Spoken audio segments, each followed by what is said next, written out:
Yeah, now. So as the chi-square test is the part of the non-parametric test. Okay. Non-parametric test simply means we have basically there are two types of tests, two categories of the test. The first is your parametric test and second is of course non-parametric test. So let us first understand the your parametric test. Parametric test is what? If we have some parameters in our research or in our data, so then this will be called as the parametric test. Now what is the parameter? What do you understand by the parameter? Please, who is doing this kind of things?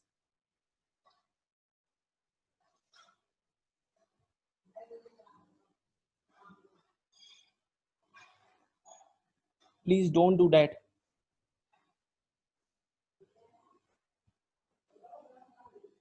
Okay.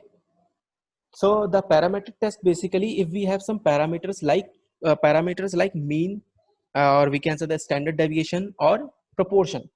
So if we calculate and the test the data on the basis of parameters, then we called those types of tests we called as the parametric test. But if we do not have any kind of parameter like mean, median, or whatever, we not median, mean or standard deviation, because in the non-parametric test we generally have the median.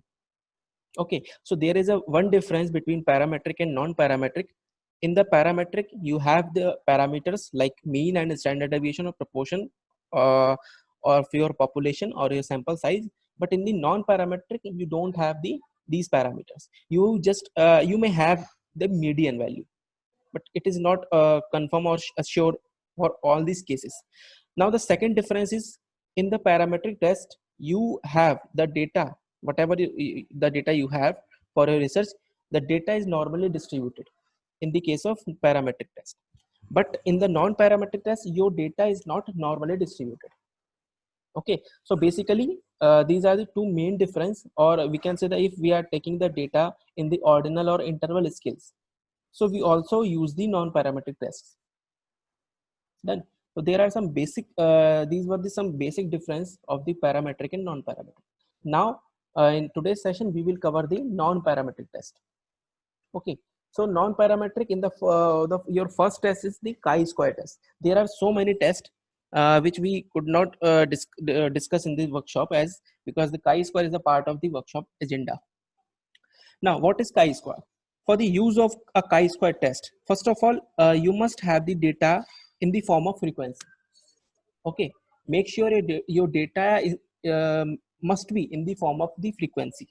The data expressed in percentage or proportion can also be used. Okay, but provided it could be converted into frequencies again. Only when, or only in those cases we can use the chi-square. So as I quoted here, the chi-square statistics is commonly used for testing the relationship between categorical variables. Categorical variables we can see if we have the cross tabs, means the data in the form of cross table, and we want to test the is there any relationship between the variables or not. All right, just hold for a second.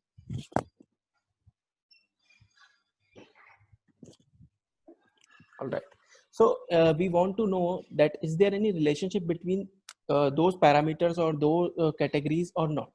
So in that case we use the chi-square test. All right, next, the null hypothesis of the chi-square test is that no relationship exists on the categorical variables in the population. As null hypothesis always says that there is no relationship, there is no difference. Okay, now here I have put one example of chi-square test, that is there a significant relationship? I put it on the full screen mode so that you can able to see. Now, is there a significant difference between is there a significant relationship between voter intent and political party membership? So the researcher wants to know that is there any relationship or not, like between two categories. There are two variables or two categories. The first is voter intent and political party membership. So in this case we can use the chi-square test. Very simple. All right, now if we talk about the curve, how it look like the chi-square, as I already told you, that chi-square is not applicable in the normal distribution population. If your data is not normally distributed, you cannot use, sorry, if your data is not in the form of normal distribution, then only when you can use the chi-square. So this is not the normal distribution curve. This is something positive skewed curve. That's why the chi-square value always lies in the positive, is greater than 0. All right. So in this diagram, we can see here the 5% level of significance has been taken.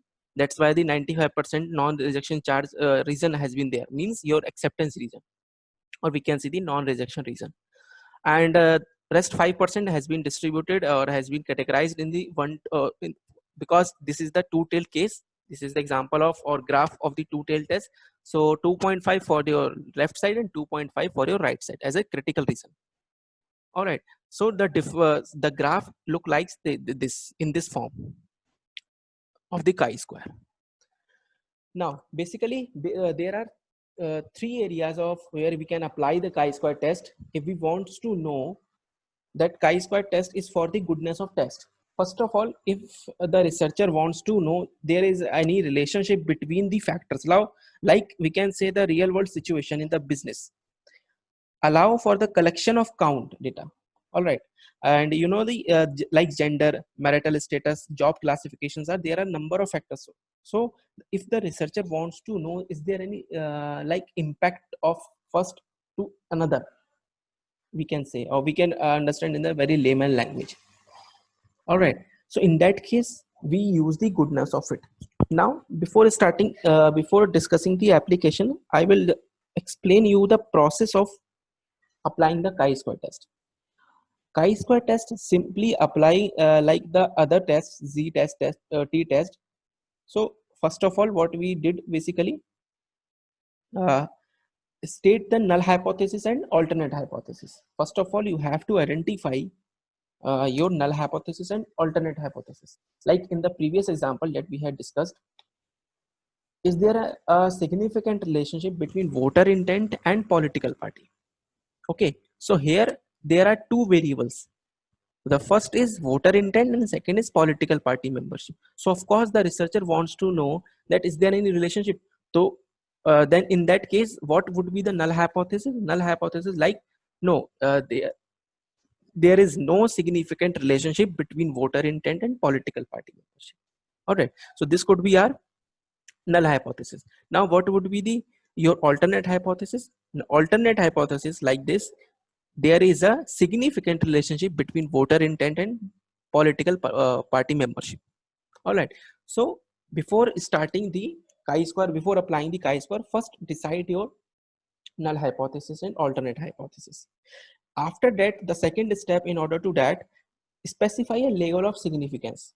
Means you have to decide at what level of significance you are doing your research. Like if we are in the social sciences, so we can take the 5% level of significance. All right. If we are in the suppose in the natural sciences, or we can say the medical science, so we can take the 1% because the most of the experiments occurs in the medical science. So there is less probability to be error. There should be very low probability. Okay. So in the social sciences, you can choose the 5% as a level of significance.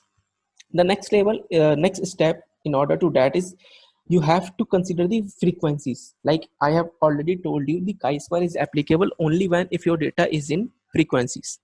Now there are basically two types of frequencies. The first is observed frequencies and the second is your expected frequencies.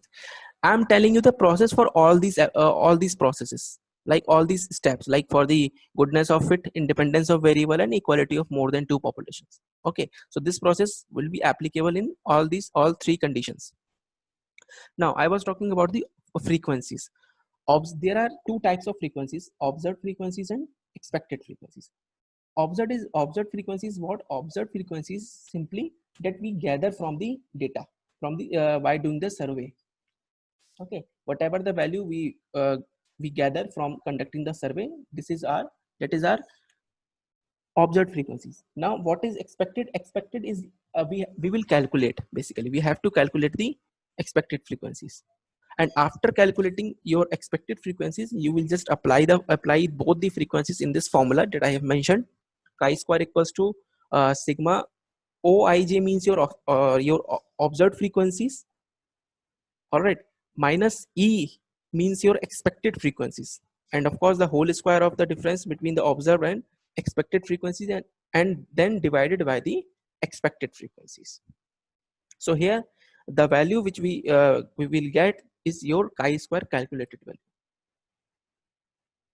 All right, so let's first take the example in this chi-square test.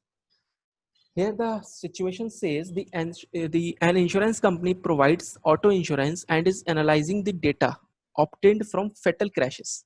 All right, the sample of the motor vehicle deaths is randomly selected for 2-year period. So this is the data for 2-year period. All right, the number of fatalities is listed below for the different days of the week. So Monday to Sunday we have all the data, number of fatalities are there. At 5% level of significance, test the claim. Now what the researcher wants to know, that accident occur on a different days with equal frequencies.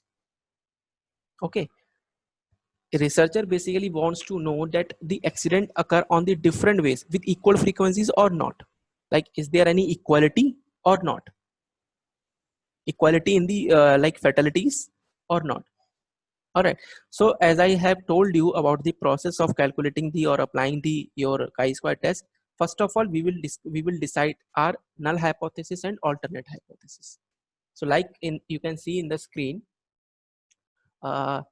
first of all I have decided the null hypothesis, like all proportion of fatalities are equal, because the researcher wants to know that test the claim that accident occur on the different days with equal frequencies. So he says that with the equal frequencies. Okay, so what would be the null hypothesis? Null hypothesis would be the all proportion of the fatalities are equal. So here we have the 7 days. So for each day, what would be the our probability is 1/7. It's a very simple mathematics. Okay, if we have the equal frequencies or equal, we can say the equality among the data. So for the one figure or for the one day in this case, we can consider 1 divided by 7, because here we have the 7 days. All right, so the probability, or we can say the portion for one day is your 1/7. Now what is your what would be your alternate hypothesis? At least one of these proportion is incorrect. Like in the first case, in the null hypothesis, we are saying that all are equal, and in the alternate case we are saying that at least one of these proportion is incorrect, means not equal, we can say. All right, so how that's what you can design your null hypothesis and alternate hypothesis. Now the next is your n, means total sample size, or here we can see the total frequency. Okay, so the total frequency is your 180. If you just add all these frequencies, 31 plus 20 plus 20, so you will get the total value as 180. So here your 180 is your total frequencies in this question. Now we already have the observed frequencies in the question. If we go to the question, so in the table form the values are mentioned. These values are your observed frequencies, because the value which we have collected randomly for a 2 period. Okay, so this is our observed frequencies. Now we have to calculate the expected frequencies. Expected frequencies, how we can calculate the expected frequencies? Simply you can take the total number of frequencies in your observed, of course your observed table, the total frequencies are there is 180. Okay, and then multiply by the proportion of the day. Okay, because the all proportion of fatalities are equal, so for the 7 days is 1/7. So for each day we are going to take is as 1/7. So 180 multiplied by 1/7. So here we will get the 25.71 as an expected frequency. Now if you can see that 180 is our grand total. Okay, so we will take the 180 for all the days. But in the case of like frequency, sorry, probability, or we can say the proportion is 1/7. So that is also equal for all the days, because our null hypothesis says that all proportion of fatalities are equal. So in that case also 1/7 would be considered for all these days. Okay, if there is a could be a chance that no, they are not equal and the proportion were given in the question, that only when you can take that proportions. But in this question, it has been clearly mentioned that all fatalities are equal. So that's why you can take the 1/7 for all the days, and 180, of course 180 is your total frequency, then you will get the same expected frequencies for all 7 days. So here I have mentioned only 4 days because it is very understandable. So for Monday it's 25.71, for Tuesdays of course, and so on. Okay, so here we have calculated expected frequencies. Now the next step is very easy. Just put the values in the formula. So here I have drawn a table, like we have days and observed frequencies already in the question. You can take from the question, and expected frequencies we have just recently calculated. Okay, and then you will just apply the formula. So here in this PPT, I have just added and apply all these values in just a column, in just single column. So you can just step by step solve the problem. Like first of all, you can solve the O minus E, and in the next column you can get the square of O minus E, and then divide. In the next column you can divide. Okay, so in this table I have just calculated all these values in single column, and here you can see the 9.233 is your total frequencies. So because formula says, if you go to the formula here, so this is your formula. Now what formula says that I have done the observed frequencies and subtract the expected frequencies from the observed frequencies, and then I square it and divided by the expected frequency, and added up all the variables or all the days for all the days. Okay, so now what's the value that we have is 9.233. Now what is the 9.33? 9.233 is nothing, just it is just our calculated chi-square value. Okay, this value shows that this is my calculated chi-square value. Okay, it's very simple. Now in the next step, you will just compare your calculated value with critical value. That's the basic step for the calculating the hypothesis that we had already discussed for all the cases. Now in the chi-square, we must know about the degree of freedom. Okay, if you go to the table to get the table value, critical value, there is a mention the degree of freedom and level of significance. So in this question, we already have the level of significance as 5%, but we don't know what is the degree of freedom.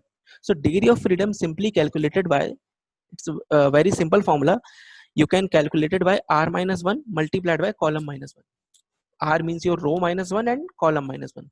So here in this question, if we go to the question, in this question here we have only columns. If you see, okay, here there is no row actually, because row it's like if we have the cross tab, but here it's only simple linear table, we can say.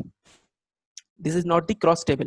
So there are only columns. So if you count the columns, so there are 7 days. So of course we have only column in this case. So 7 minus 1, we will get the 6, because we do not have the row in this question.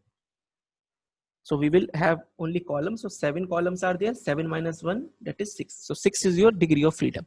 Now if you go to the table of your chi-square, that of course in the end, in the last part of your book, if you have the book of research methodology, you will get the value of chi-square from the table at 5% level of significance with 6 degree of freedom. Okay, if you find the table, and you will get the degree of freedom is there for 6%, and at the 5% level of significance the value is 12.592. So 12.592 is what is your, this is your table value, or we can say the critical value. Now if we now we are designing the graph here, or if you do not want to design the graph, you can simply understand, if you are pretty or experienced or pretty mature about compare the values. So simply critical values lies something here, it's a 12.592. Okay, and our sample value is less than the critical value. Critical value is 12 point something, and our sample value or calculated value is 9 point something. Okay, so of course if we see in the diagram or graph, it lies in the acceptance region. Okay, so that's why here we can conclude that null hypothesis is accepted. But of course if you gonna be write in your research paper, you cannot be write like accepted. Here you can write just there is not enough evidence to reject the null null hypothesis. Okay, so we are failed to reject the null hypothesis. So like interpret like this. So in that case, the researcher, what was the basically result? Researcher wants to know that the accident occurs on the different days with equal frequency.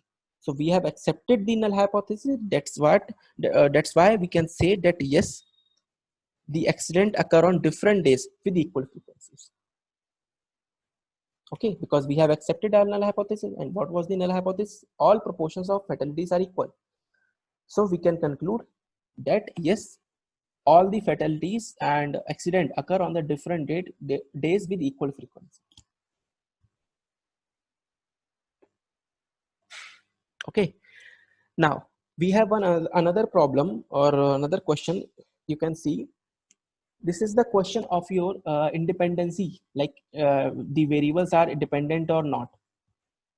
So just have a look on the problem. The sample of 870 trainees were subjected to different types of training.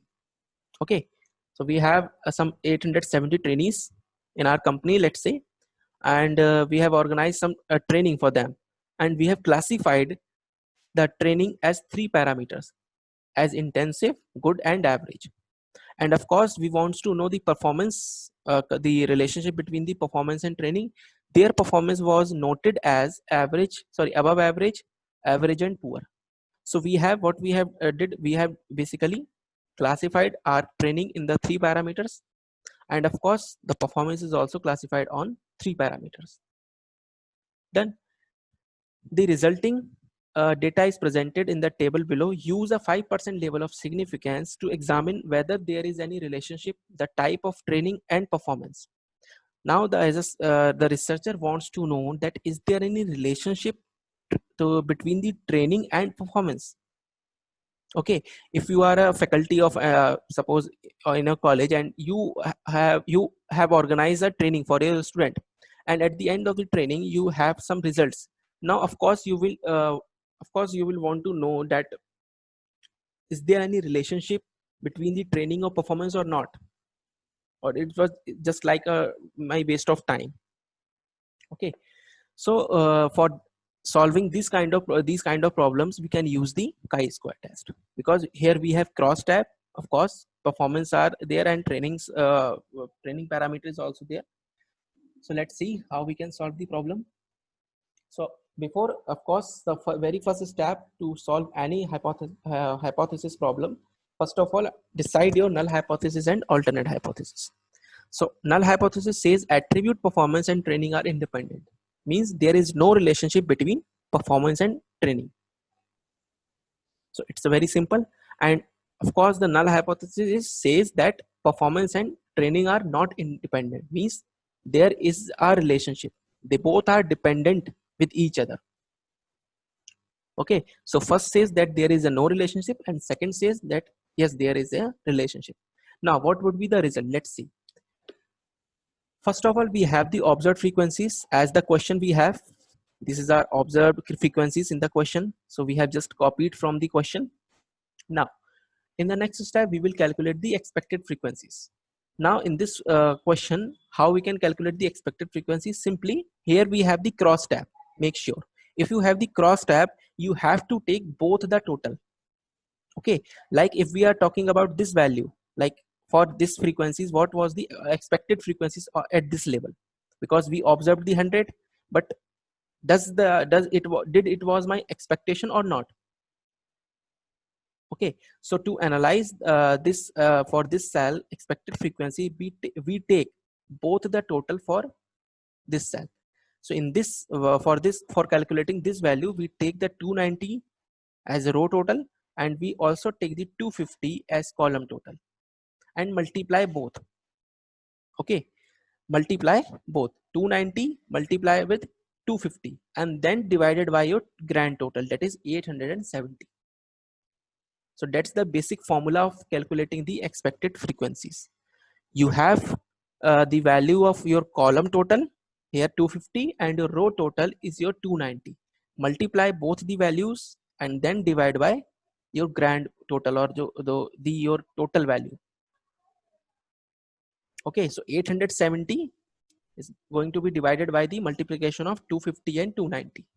Now what would be the value? If you calculate the value, you will get the 83.33 something. Okay, same you can calculate for all the cases. Like in the case of 150, you can also calculate it by the 290 multiplied by 330. Okay, so because in this case the total grand total of the total of the column is 330, but row is same. So you can take 290 multiplied by 330 and then divide by 870. So here you will get the value 110. Same like in the case of 80. If you want to know what was the expected value of this at this level, you can simply take the value of this the total value of this row, that is 280, and total value of this column is 330, and multiply 330 and 280 and then divide by 870. You will get the your 106.21. So that's how you can just calculate all these expected frequencies. Now after calculating the expected frequencies, what would be our next step? Next step, it just you now you have to put all these values in the formula. What is the chi-square formula? Basically your observed frequencies. Okay, for this case we have the observed frequencies like 100 minus expected frequencies. For this case, at the same case, we have the expected 83.33, and we subtract the values, we will get something 16.66 or 67. Okay, and you will just square the value of 16.66 and then divided by expected value. Expected value is what? 83.33. Okay, so by this process you can calculate all these parameters. Like we have the 9 values or 9 parameters, 9 categories are here, and at the end of calculating all these parameters, you will just add all these values. I just want to know who is this political science tidbits. Sorry to interrupting that I have just want to stop the session. Want to know who is this person? Political science tidbits.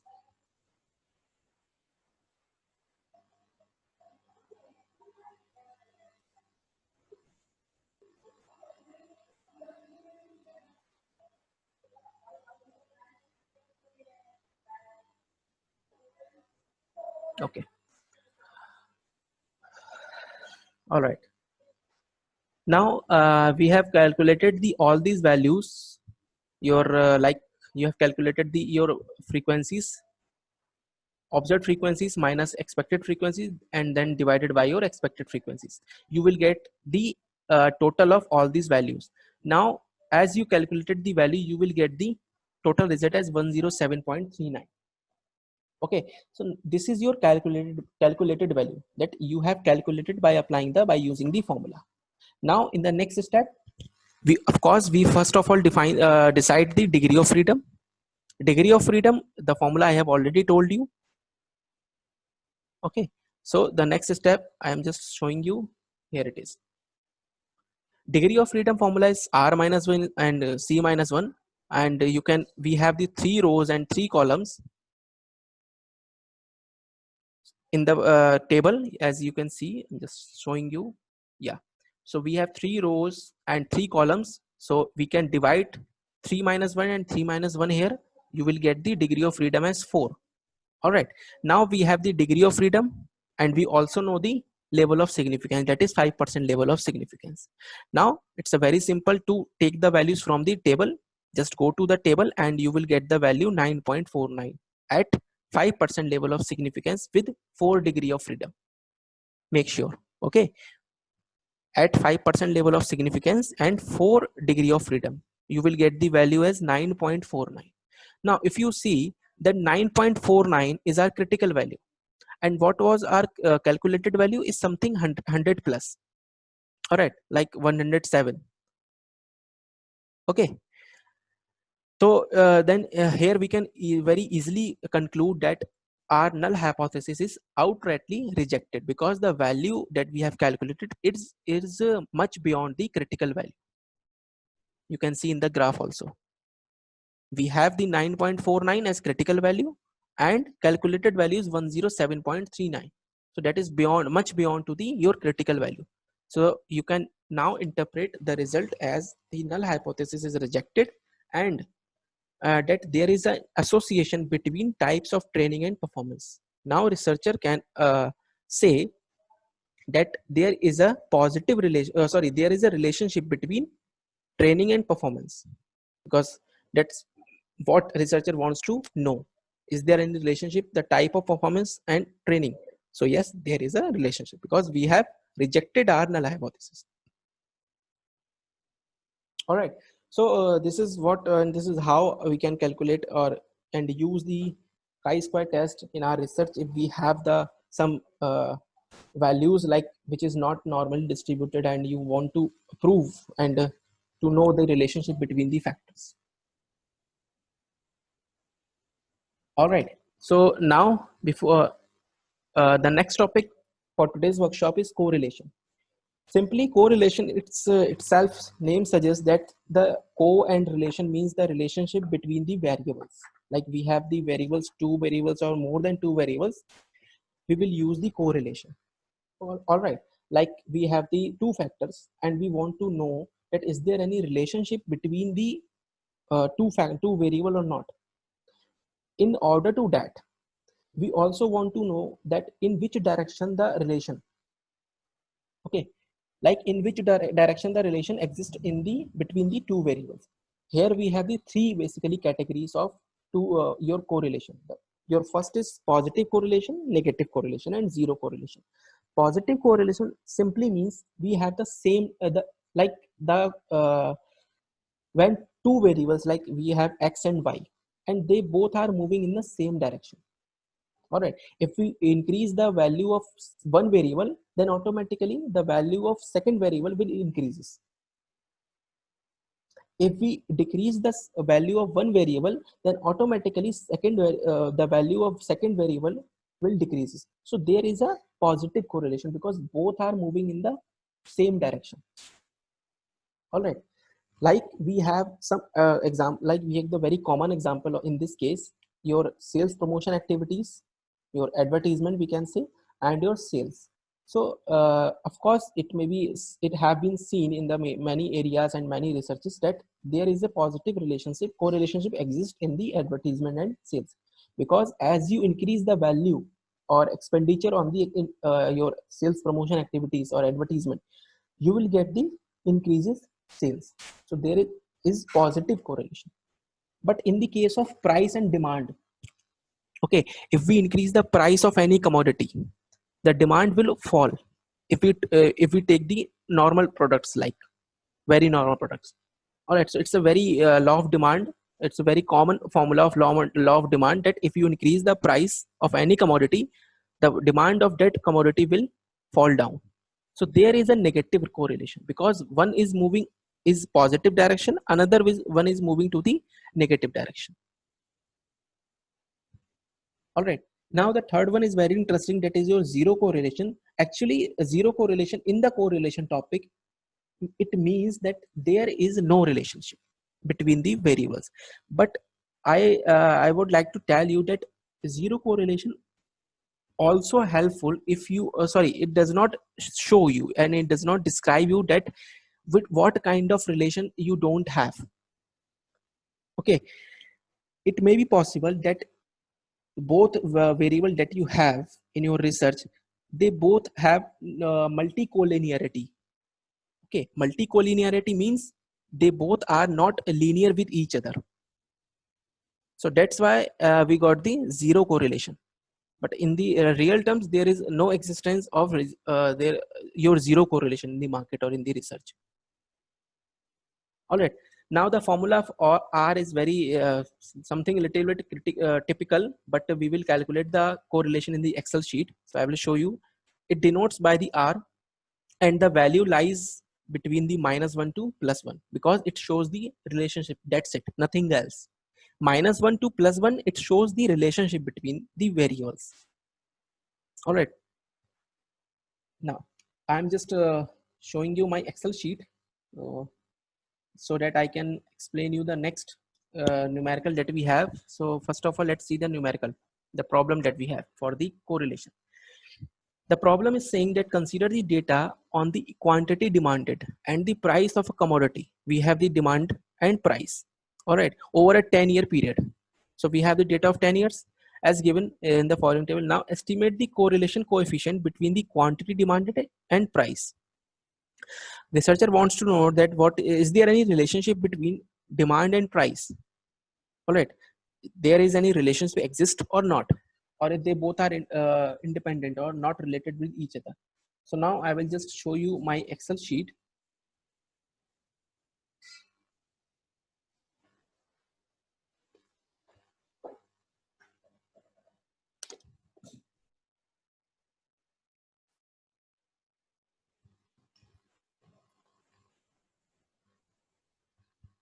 All right, so Excel sheet is visible to everyone. Please drop a message just.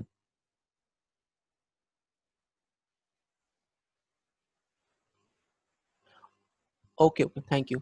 Actually, after completing the session, like we have only two session left, two topic left. The correlation is almost it's on its end, and the second is your regression. After the regression, we will take the queries of you. Now, Swati ma'am, please put your camera off so that.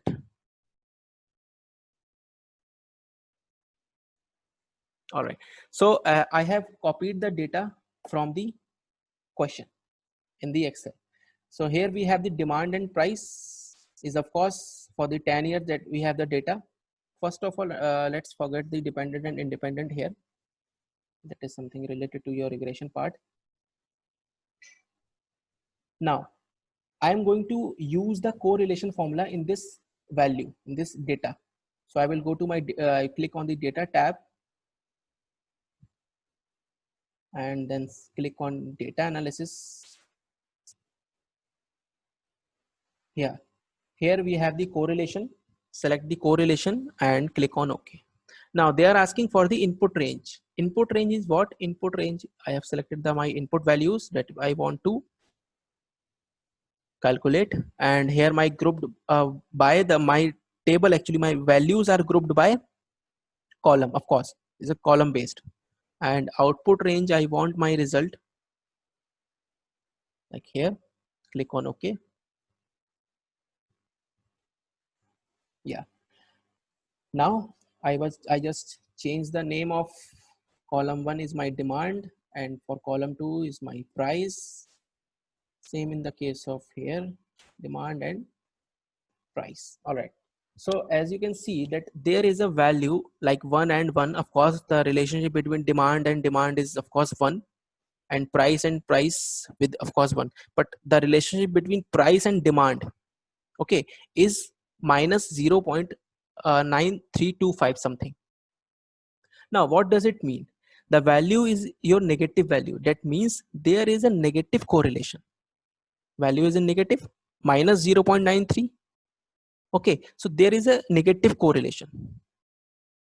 All right, so in the Excel you can simply calculate, use the formula in the very easiest form, in the very easiest way to get the result.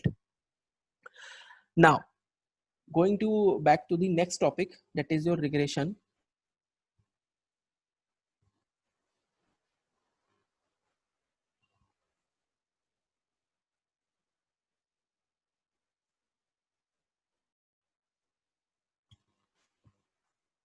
All right, so now regression, what does it does the regression means basically? See, correlation and regression both are almost equal, but not completely equal. Correlation tells if there is an association between x and y. Like we have two variables, two factors, okay, demand and price, let's say, and correlation tells only there is a negative relationship or positive relation. That's it.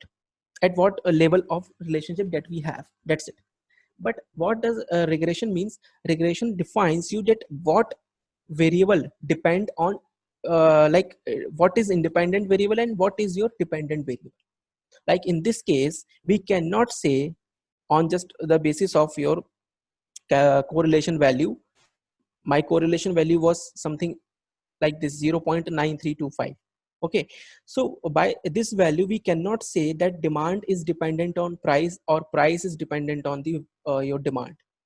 Okay, so here of course this is a very simple example, a very common example, so you can say it. But what if you have the different values or different factors? So regression tells you about the dependency and interdependency about the variables.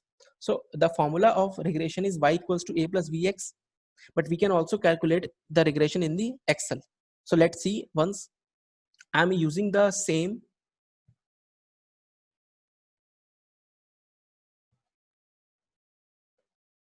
yes, I'm using the same question for the regression.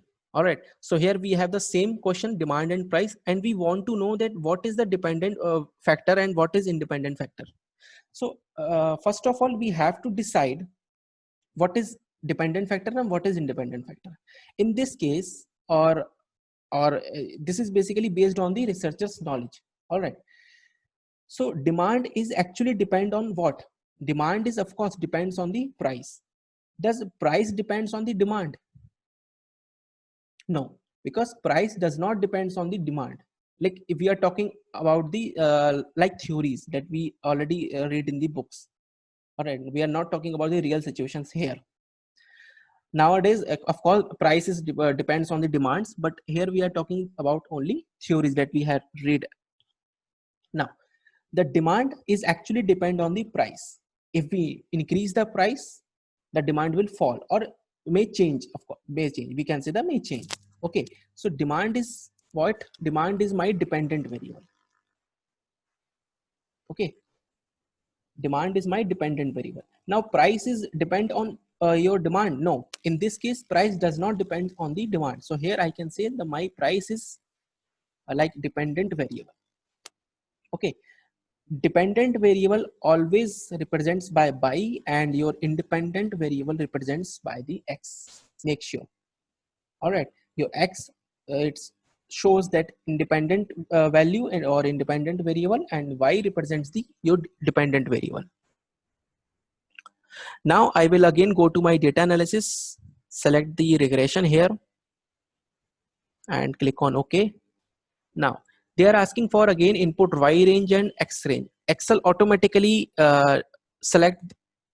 No, Excel automatically do not select. Excel automatically understand the what is y and what is x basically. So we do not write here that y is my independent variable or x is my dependent variable. All right, Excel automatically understand. So I just select the values for the y range. Y range is my dependent variable. Okay, so in the y range I will select the dependent value. The next is input x range. X range is independent value, so I will select my independent value here. Now the next is your output range. Output range where I want my answer. I want my answer like here. Click on OK. You will get the values. The whole calculation of the regression. But I will not explain the each and every terms in this particular session or in this particular problem. Just see the R square value. R square, it shows the your regression value. Okay, R square is, this is your regression value. Correlation is represents by the R. So you can also get the regression value by just square the correlation value, but that is not applicable at all places. Like if you are calculating the multi regression analysis, so you cannot just square the value of correlation to get the regression value. All right, so that's why I just showed you the regression analysis, how you can analyze your regression value. Now you can see here the 86 something point 86, it shows that yes, demand is dependent on the price, because here I have selected demand as dependent factor and price is independent factor. But R square shows as 86%. If I converted the value in the percentage, it's something 86 or 87%. All right, now what does it mean? It is mean that the your demand is 87% depend on the price. Okay, your market demand, suppose this is the data of your company, for 10 years, and after analyzing the 10 years data, you can interpret that yes, for the past 10 years we can say that 80% of my demand is depend on the price policies. So that's how you can design the price policies for your company. If you are suppose if you are the marketing manager of your company, so this is what you can just calculate the values. Like here we have only one factor, you can also calculate the multiple regression. Why, if we have the one independent or two independent values, you can use the your multi regression analysis. But in this question we can say the yes, my demand is 87% depend upon the price. All right.